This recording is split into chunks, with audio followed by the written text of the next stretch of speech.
All right, y'all. Today we're going to react to Sneako is finally back on YouTube and has been forgotten. Let's get into this video and let's see what's going on. Look at the screen. Look at the screen. No, that's what's up though. And this is my first Black Ops 2 commentary. My Elgato game capture was delayed and it's not gonna come from. I remember those days when I first wanted to create content and needing to get the Elgato game capture card. Finally got it and just never recorded gaming content. I wish I started when I wanted to back then. I don't know what was going on. I think I did record, but ended up unlisting or privating a whole bunch of those videos. Maybe I'll re-upload them. Gameplay and props to you, Icon thanks a lot. And literally crying. Yes, let's get into it. After 3 long and hard years, Sneako and other content creators are officially being unbanned from the platform known as YouTube. Didn't Andrew Tate get unbanned and got banned within like the next hour of him being unbanned? YouTube. Crazy. Platform. And I'm not gonna lie, I understand it does feel good to be back, but there's some things we gotta talk about. My whole life. My whole life's work was dedicated to this channel. Sneako has been in a lot of our lives for a very long time, starting off as somebody who was a true YouTube artist outside of like the Black Ops commentary. He is somebody who utilized YouTube to get their arts off, their passions off, and that's why the emotions are clear as day as he gets his channel back. Young guy with a different type of passion, different type of artistic style, turned down a Mr. Beast job after winning the competition. This is a tenured YouTuber who fell down a bunch of different paths and traps that ultimately made him spiral out of control. You're odd. You sat on the bed while she got. I was there too. I mean, we was both. I got up. Were you his girl? I was not for her. So you just sat there Indian style with your feet Y'all crossed. both just sat there. Well, she was on top of me. She was like, What is this conversation? Like, not with it, and I saw her, and she was like, eh. I was like, that. And I just left the room, and then she left too. Like, luckily, I thought she was gonna stay there. Dog. Why you leave the room? But I couldn't. Like, it was. I was literally having PTSD watching that. I was like having war flash. Like, I just started. Could not do it. Could not do it. So did that get you out of your cheating ways? What position? No. It was missionary. Missionary legs up. It was missionary legs up? Legs up, yeah. Oh, no. Wait, was he watching? Oh, no. Oh, no.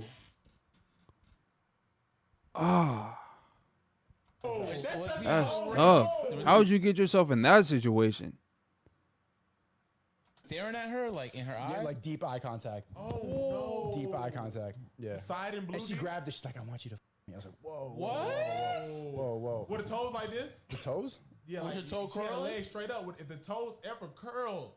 I think I saw a little arch. There was a little arch in the toe. And yeah.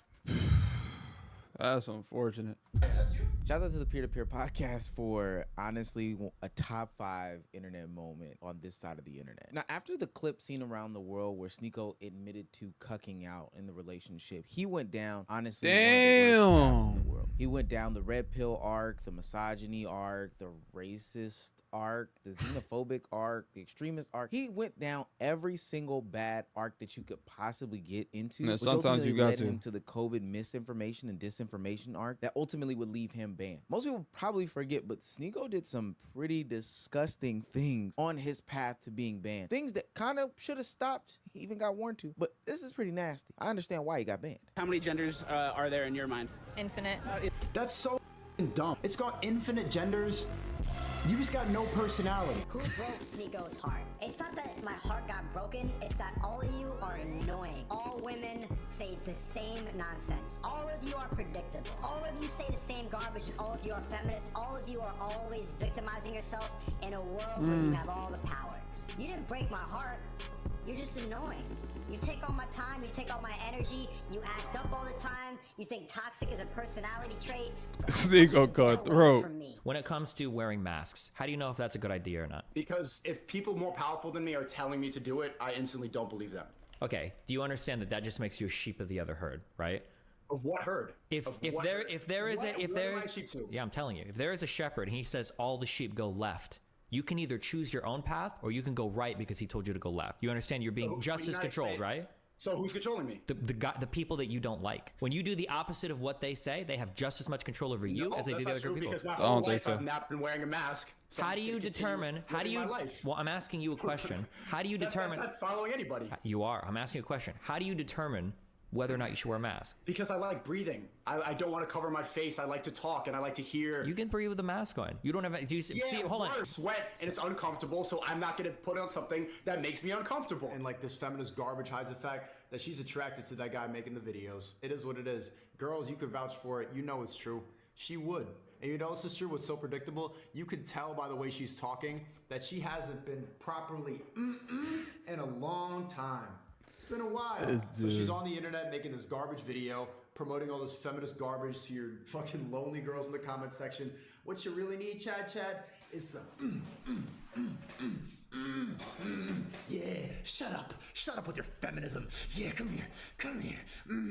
That's what you need. And she's gonna go, that's what you need. You need some sense back into you. Now that was probably just the tip of the iceberg, and we must remember that the thing that got him banned from the platform ultimately was COVID misinformation and disinformation, not necessarily the other plethora of things that he was grifting. And I think that's what's probably the saddest thing about this, is that it was just all a grift. As admitted by Sneako himself, he acknowledged that it was a ploy to get to some money, get to some fame really, really fast, and honestly, it worked. 3 years ago, I started streaming when I realized how easy that grift was. I would spend weeks scripting, filming, and editing documentaries for YouTube that were getting demonetized, and I saw this liberal grifter react to them and make 10 times the money. He is talented. That's the saddest part, is just like he's just using it for garbanzo. Turns out his grift is getting rich, shitting on rich people. Genius, really. The interesting case about Sneako here, though, is that he legitimately was somebody who was passionate about his YouTube channel. He was somebody that cared about the artistry behind making YouTube videos, content, studied some of the people that people consider to be the best YouTubers in the field, the artists in the field, or whatever the case may be. So when he did initially get banned, it was a shock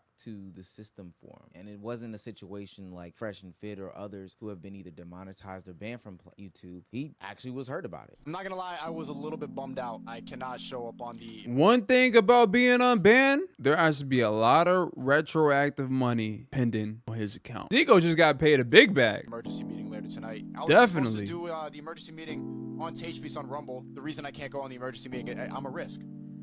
I'm a risk to have on. I was talking to Andrew for a long time last night. That dude is saying I'm a risk. But now, after a bunch of different changes, whether it be in the presidential cabinet, whether it be with the social ideologies that are passed around the ecosystem, whether it be different information that the CDC put out, or whether it be who spends dollars and cents where, Sneako and others are now allowed back onto the platform, erasing some of the work that was done back in 2022, 2023, 2024, with all of the bans from COVID disinformation, misinformation, and just taking some of the nasty content off the platform. Yo, they said demons home, nigga. Yo, demon home.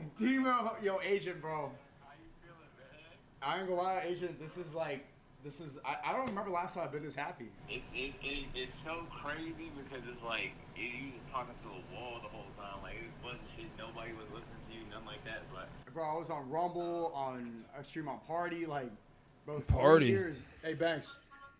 What's up, my brother? Hey, I'm live right now. I was just unbanned on YouTube after 3 years. What should I tweet my first tweet back be? The N-word. I'm just kidding. It's 3 years, and especially like, you know, unfollowing and distancing to be like, okay, look, maybe I'll get unbanned after getting banned, platforming Nick. And then I post a vlog yesterday, and then I get banned the day after. It's kind of cinematic. yeah, it's a Groiper blessing. You received the Groiper blessing. So I was Groiper cursed for 3 years, and then we vlogged. This is what if you move in silence? How about that? Oh, bro, I moved in silence for 3 years. I was banned. What are you talking about? I hate this strategy so much. Like I wasn't already silent for 3 years. Don't fuck this one up, man, please. Yeah, nah. Now I got a second chance, man. I'm glad YouTube did that, and it feels good to finally be told that I was right. Like. They basically admitted I was right. You appealed this one using the appeal program? Nah, they DM'd me. I replied to their tweet today because they said they weren't going to reinstate people who are already banned. And I'm like, yo, I need my channel back.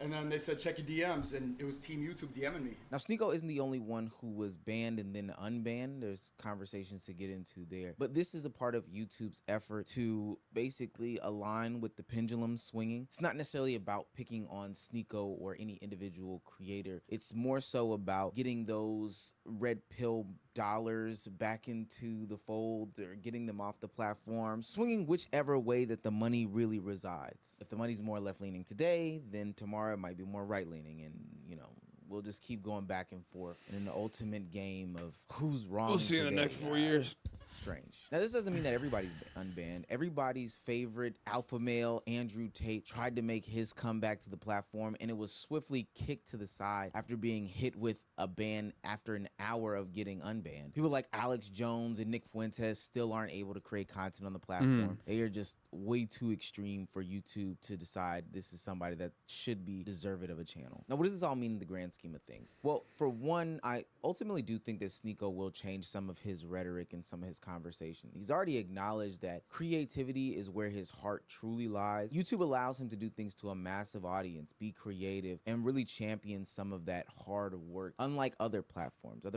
don't necessarily champion the hard work being put into it. Kind of like Twitter. He was on Twitter for a long time, and it just wasn't paying. There wasn't any championing of like creative endeavors on the platform. It was just a nasty platform. Two, I think it's interesting, and a conversation that a lot of people just are kind of glossing over, that these platforms make you march to the beat of their drum based off of where the dollars reside. Now, for 98% of content creators, this won't ever be a problem. Those that make cooking videos, those that make car videos, hell, even people who make videos like my videos, commentary videos where they give their opinions, won't necessarily be targeted in any moves that YouTube will make. Unless extreme things happen in this country, then maybe that's a different conversation. And I mean more extreme than the extremes that are already happening. But unless one day, Heinz ketchup is outlawed in the nation, for the most part, you won't have your channel hand selected for being banned. But it still is very interesting how these platforms honestly don't stand on anything. I'm conflicted in this conversation because Sneako should be banned. Based on the letter of the law, the law of the law, Sneako should be banned. And he should continue to be banned. Him and these other people haven't done anything astronomical to be deserved of an unban. You broke the law. It's kind of one of those situations where you did something. Nothing has changed about what you did in the past. These rules and regulations state that this is wrong and you should continue to be banned. But just because the dollars have shifted, now he can get unbanned. I'm really confused as to how he and others automatically get off the ban list, other than just saying, hey, it's about the money. Do I think Sneako I don't think it's a money thing.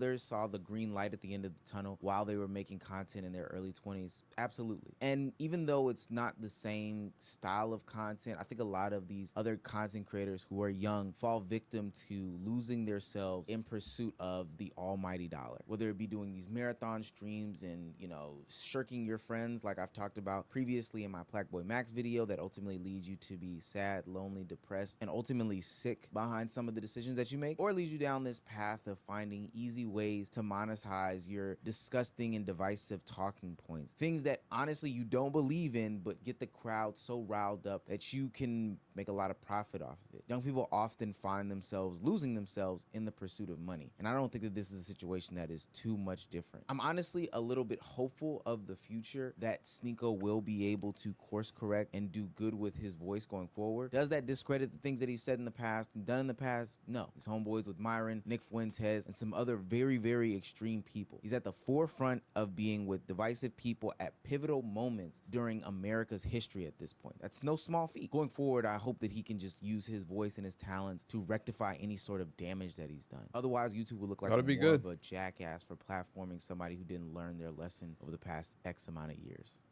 If not, they'll just ban him again. But y'all just let me know your thoughts and opinions down in the comment section down below. Let me know down in the comment section down below what other videos you like and react to, and I'll get them out. Either let me know down in the comment section down below or join the Discord and let me know in there. But I'll see y'all in the next video. Tune in, never tune out. Remember, every day you guys have a choice. Choose growth. Love y'all. Appreciate y'all. See y'all in the next video.